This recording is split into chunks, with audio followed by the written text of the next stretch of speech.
नमस्कार, मैं रविश कुमार। दोस्तों, क्या वाकई ईरान ने इजराइल के 5 सबसे महत्वपूर्ण शहरों पर कब्जा कर लिया है? और क्या यह वही दौर है जिसका डर पूरी दुनिया को था? और सबसे अहम, अब आगे क्या होगा? तो दोस्तों, आज की रिपोर्ट में इन्हीं सभी के बारे में पूरा डिटेल से बताने वाला हूं। तो दोस्तों, बने रहे वीडियो में शुरू से लेकर अंत तक। और अगर मेरा वीडियो आप सभी को अच्छा लगता है तो चैनल को सब्सक्राइब करके वीडियो को एक लाइक जरूर करें और कमेंट बॉक्स में बताएं कि आप ये वीडियो कहां से देख रहे हैं। तो दोस्तों, साल 2025 के मई महीने में हालात तेजी से बदलने लगे थे और तेल अवीव की सड़कों पर इजरायली सेना की गाड़ियां दौड़ रही थीं और लोगों में अफरा तफरी मची थी। जहां पे ईरानी मिसाइलें रात के अंधेरे को चीरते हुए आ रही थीं, जहां पे पिछले कुछ महीनों से ईरान और इजराइल के बीच तनाव चरम पर था। लेकिन इस बार ईरान ने सिर्फ धमकी नहीं दी, बल्कि इजरायली जमीन पर कब्जा करना शुरू कर दिया। जहां पे ईरान ने सबसे पहले निशाना बनाया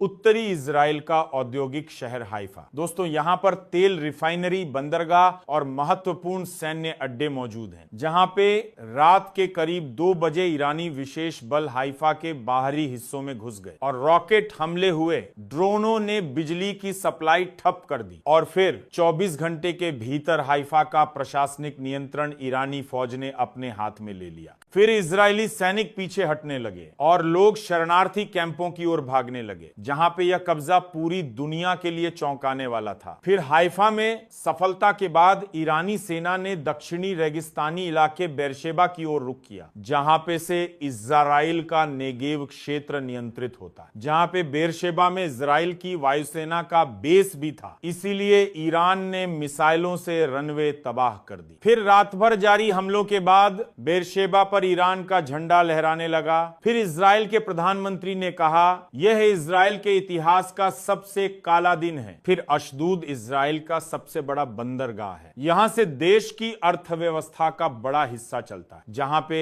ईरान ने बंदरगाह पर हमला कर पूरी सप्लाई चेन तोड़ दी और हजारों कंटेनरों को जला दिया। और फिर समुद्र तट पर ईरानी नौसेना ने कब्जा कर लिया। फिर रात भर धमाके होते रहे, लेकिन सुबह तक शहर की सड़कों पर ईरानी सैनिक गश्त करने लगे। फिर ईरान ने तेल अवीव, जो इजराइल की आर्थिक राजधानी, सबसे सुरक्षित मानी जाने वाली जगह है, वहां ईरानी सेना ने इसे चारों तरफ से घेर लिया। फिर स्मार्ट बम और ड्रोनों ने एयर डिफेंस को पंगु कर दिया। फिर 48 घंटे तक तेल अवीव घेराबंदी में रहा, जहां पे इजराइल की संसद, बैंकों के मुख्यालय और हाईटेक हब थे। फिर ईरानी सैनिकों ने धीरे धीरे शहर के उत्तरी इलाके पर कब्जा जमाया, जहां पे हजारों लोग राजधानी छोड़ने पर मजबूर हुए। फिर इजरायली सेना ने यरूशलेम पर आया, जो कि इजराइल का एक ऐसा शहर है जिसकी फिजाओं में इतिहास की गूंज बसी है। और ये एक ऐसा शहर जहां धर्म, राजनीति और पहचान की जड़ें इतनी गहराई से फैली हैं कि कोई उसे छूने की भी सोच नहीं सकता। लेकिन ईरान ने वो कर दिखाया जिसने पूरी दुनिया के होश उड़ा दिए। जहां पे यरूशलेम की दीवारें, जो सदियों तक संघर्ष झेलती आईं, आज आखिरकार इस बार ढह ही गई। जहां पे सभी को लग रहा था कि ईरान तेल अवीव पर ही रुक जाएगा। लेकिन 3 जून की रात करीब 1 बजे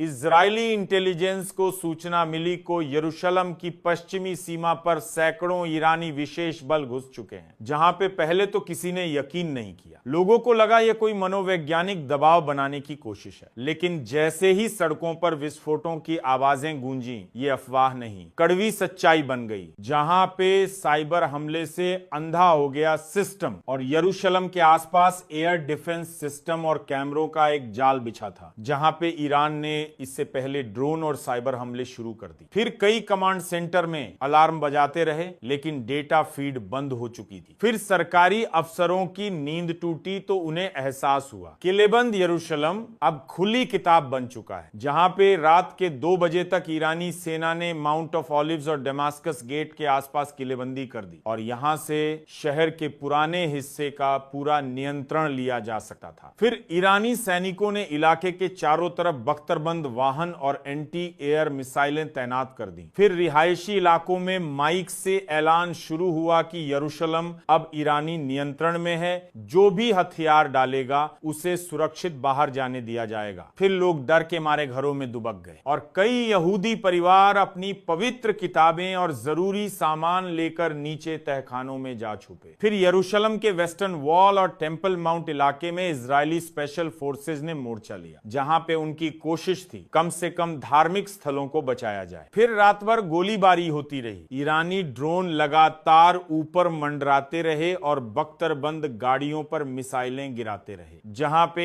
एक तरफ गोलियों की आवाजें थीं, दूसरी तरफ धार्मिक स्थलों में इजराइल के रब्बी और लोग हाथ जोड़कर प्रार्थना कर रहे थे कि हे ईश्वर, यरूशलेम को बचा लो। यह रात इजराइल के इतिहास की सबसे डरावनी रात बन गई। फिर सुबह होते होते ईरानी बल ने यरूशलेम के मुख्य सरकारी इलाकों की घेराबंदी पूरी कर ली। फिर प्रधानमंत्री कार्यालय के बाहर एक भारी टैंक तैनात कर दिया गया और संसद की इमारत के गेट पर ईरानी ध्वज फहराने की तस्वीरें दुनिया भर के न्यूज चैनलों पर चलने लगी, जहां पे ये तस्वीरें इजराइल के मनोबल को तोड़ने के लिए काफी थीं। और फिर यरूशलेम की सड़कों पर तबाही के निशान थे, जहां पे बिजली के खंभे उखड़े पड़े थे, दुकानें लूट ली गईं, एम्बुलेंस रास्ता खोज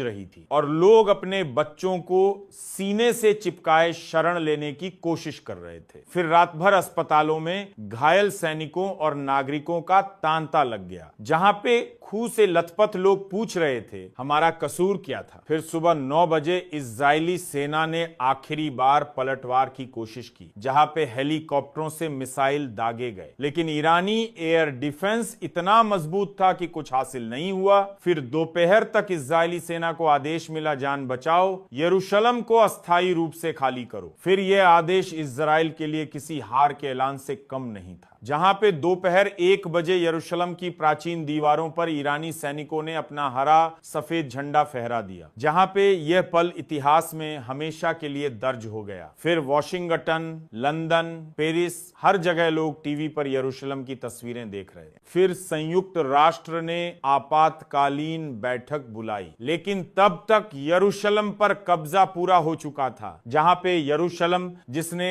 सदियों के युद्ध देखे फिर भी झुका नहीं, लेकिन आखिरकार 2025 में ईरान के सामने झुक गया, जहां पे यह घटना इतिहास में दर्ज हो चुकी है, जो कभी कोई सोच भी नहीं सकता था कि इजराइल इतना कमजोर पड़ जाएगा। लेकिन यह साबित हो गया, जहां पे युद्ध में घमंड, जल्दबाजी और गलत आंकलन कभी भी किसी देश को डूबा सकता है। तो दोस्तों, ये थी आज की विशेष रिपोर्ट, जहां पे ईरान ने कब्जा किया इजराइल के 5 बड़े शहरों पर। तो दोस्तों, अगर आपको यह वीडियो जानकारीपूर्ण लगी हो तो लाइक और शेयर जरूर करें और कमेंट में लिखें, क्या इजराइल इन शहरों को वापस ले पाएगा या यह हमेशा के लिए इतिहास बन जाएगा।